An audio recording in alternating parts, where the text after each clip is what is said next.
السلام علیکم ورحمۃ اللہ وبرکاتہ۔ معزز ناظرین، تعلیم و تعلم یوٹیوب چینل پر آپ کا استقبال ہے۔ سلسلہ نمبر 84، سوال نمبر 1، طائف سے واپسی میں آپ صلی اللہ علیہ وسلم نے کس جگہ چند روز قیام فرمایا؟ اے منا، بی مقام نخلا، سی مزدلفہ، ڈی عرفات۔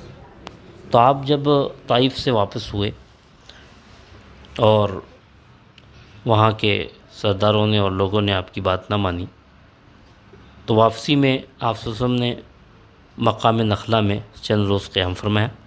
آپشن بی درست جواب۔ سوال نمبر 2، مقام نخلا میں کون سا واقعہ پیش آیا؟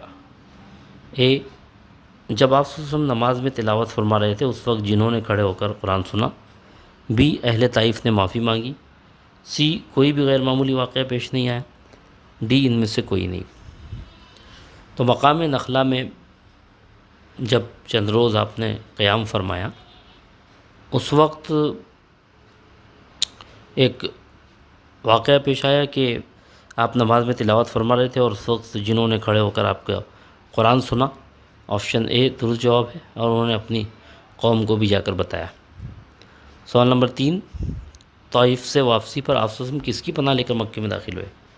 اے سہیل بن عمرو، بی زمع بن اسود، سی اخنس بن شریق، ڈی مطعم بن عدی۔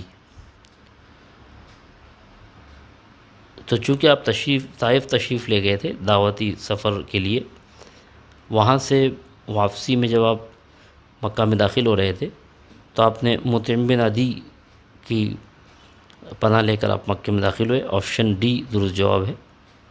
بہت بہت شکریہ۔ السلام علیکم ورحمۃ اللہ وبرکاتہ۔